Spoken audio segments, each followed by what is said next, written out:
हे अर्जुन, तू जो भी कर्म करता है, खाता है, पीता है, दान देता है, हवन करता है और तप करता है, वो सब कुछ मुझे समर्पित कर दे, क्योंकि जो भी मेरा भक्त होता है उसका कभी भी नाश नहीं होता। ये प्रसिद्ध श्लोक भगवद गीता के 9वें अध्याय में है और इसी अध्याय का आज हम श्रवण करेंगे। इस अध्याय में भगवान श्री कृष्ण अर्जुन को वो अति गुह्य परम योग बताते हैं, जिसे सुनने के बाद, जिसे धारण करने के बाद मनुष्य परम शांति को प्राप्त करता है। आइए श्रवण करते हैं 9वां अध्याय। श्रीमद् भगवद गीता 9वां अध्याय, राजविद्या राजगुह्य योग। श्री भगवान कहते हैं, हे अर्जुन, तुम दोष दृष्टि रहित हो, इसलिए तुम्हारे लिए मैं उस अति गूढ़ विज्ञान सहित ज्ञान को भली भांति कहूँगा, जिसे जानने के बाद तू दुख रूप संसार से मुक्त हो जाएगा। यह जो विज्ञान सहित ज्ञान मैं तुम्हें बताऊंगा, सब विद्याओं का राजा है, सबसे गोपनीय है, अति पवित्र, सर्वोत्तम, प्रत्यक्ष फल देने वाला, धर्मयुक्त, साधन करने में सुगम तथा अविनाशी है। हे परंतप, जो पुरुष इस धर्म में श्रद्धा नहीं रखते वे मुझे प्राप्त नहीं होते। वे तो इस मृत्यु रूप संसार चक्र में भ्रमण करते रहते हैं। मुझ निराकार परमात्मा से यह सारा जगत परिपूर्ण है। ये सब भूत मेरे संकल्प के आधार पर स्थित हैं, पर वास्तव में मैं उनमें स्थित नहीं हूँ। जैसे आकाश से उत्पन्न होने वाला महान वायु आकाश में स्थित रहता है, वैसे ही मेरे संकल्प द्वारा उत्पन्न होने वाले ये सभी भूत मुझ में ही स्थित होते हैं। हे अर्जुन, जब ये कल्प खत्म हो जाते हैं तो ये सभी भूत प्रकृति में लीन हो जाते हैं और कल्पों के प्रारंभ में इनकी रचना मैं फिर से करता हूँ। अपनी प्रकृति को स्वीकार करके स्वभाव के वशीभूत हुए इन संपूर्ण प्राणियों को बार बार मैं उनके कर्मों के अनुसार रचता हूँ।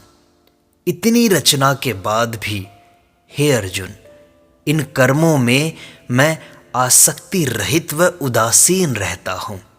इस कारण इन कर्मों से मैं बंधता नहीं हूँ। मैं अधिष्ठाता हूँ और मेरे अधिष्ठान में यह प्रकृति संपूर्ण जगत को रचती है तथा इस कारण यह संसार चक्र घूम रहा है। मेरे इस परम भाव को मूढ़ लोग जान नहीं पाते। वे मुझे शरीर धारण किया हुआ एक तुच्छ मनुष्य ही समझते हैं।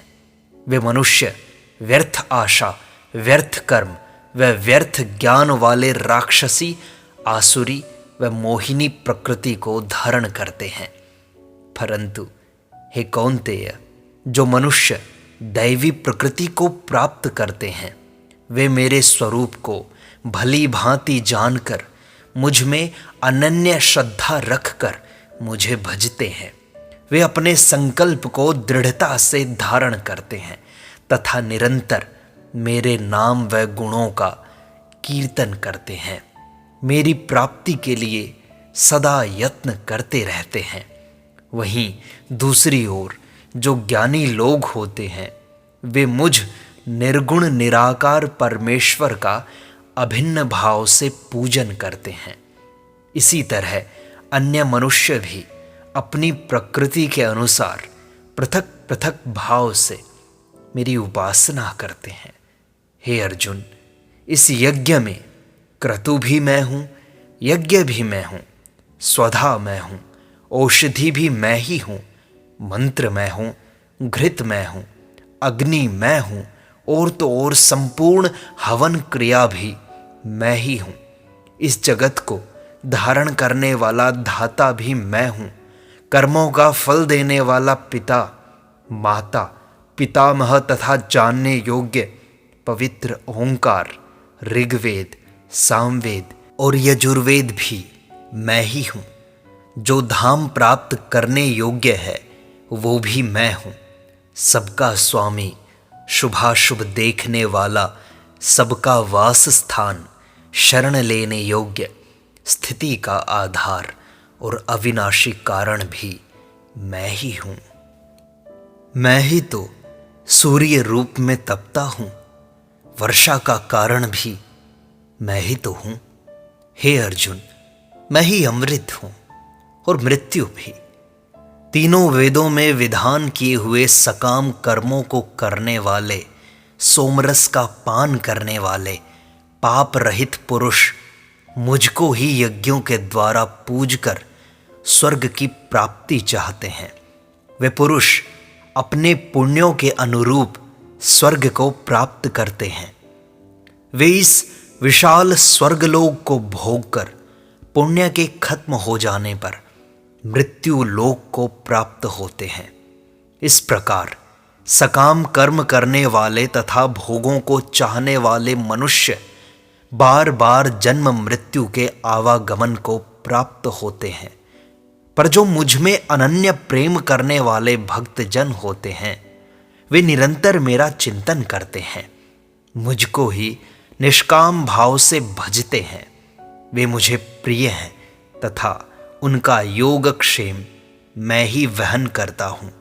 हे अर्जुन, जो श्रद्धा से युक्त होकर सकाम भाव से दूसरे देवताओं को पूजते हैं, वे भी मुझको ही पूजते हैं, पर उनका वह पूजन अज्ञान पूर्वक है, क्योंकि संपूर्ण यज्ञों का भोक्ता और स्वामी भी मैं ही तो हूँ। परंतु वे मुझ परमेश्वर को स्वरूप से नहीं जानते। देवताओं का पूजन करने वाले देवताओं को प्राप्त होते हैं, पितरों का पूजन करने वाले उन्हें प्राप्त करते हैं, और भूतों को पूजने वाले भूतों को प्राप्त हो जाते हैं, तथा मुझे पूजने वाले मुझको ही प्राप्त होते हैं। जो कोई भक्त मेरे लिए प्रेम से पत्र, पुष्प, फल, जल आदि समर्पित करता है, उस शुद्ध बुद्धि प्रेमी की वह भेंट मैं प्रीति पूर्वक ग्रहण करता हूँ। हे अर्जुन, तू जो कर्म करता है, खाता है, हवन करता है, दान देता है तथा जो भी तप करता है, उसे मुझे समर्पित कर दे। इस प्रकार समर्पित चित्त वाला तू शुभ व अशुभ फल रूप कर्म बंधन से मुक्त होकर कर्म बंधन से छूट जाएगा। मैं सब भूतों में समान रूप से व्याप्त हूँ। न मेरा कोई अप्रिय है, न ही मुझे कोई प्रिय है, परंतु जो भक्त मुझे प्रेम से भजते हैं, वे मुझ में तथा मैं उनमें प्रत्यक्ष रूप से प्रकट होता हूँ। यदि कोई अत्यंत दुराचारी व्यक्ति भी अनन्य भाव से मेरा भक्त होकर मुझे भजता है, तो वह साधु मानने योग्य है, क्योंकि वह अब से मुझ में दृढ़ता पूर्वक स्थिर हो गया है। वह शीघ्र ही धर्मात्मा बन जाता है, परम शांति को प्राप्त होता है। हे अर्जुन, तू निश्चय पूर्वक यह जान ले कि मेरा भक्त कभी भी नाश को प्राप्त नहीं होता। स्त्री, वैश्य, शूद्र, पापी योनि जो कोई भी हो, वे मेरी शरण में आकर परम गति को प्राप्त करते हैं। फिर जो ब्राह्मण है, ऋषि हैं, वे तो मेरी शरण में ही रहते हैं, परम शांति को प्राप्त करते हैं। इसलिए तू इस क्षण भंगुर मनुष्य शरीर को प्राप्त करके मेरा भजन कर। तू मुझ में मन लगा, मेरा भक्त बन, मेरा पूजन कर, मुझको प्रणाम कर। इस प्रकार आत्मा को नित्य मुझ में नियुक्त करके तू मेरी शरणागति को प्राप्त करेगा तथा उस परम शांति में लीन हो जाएगा।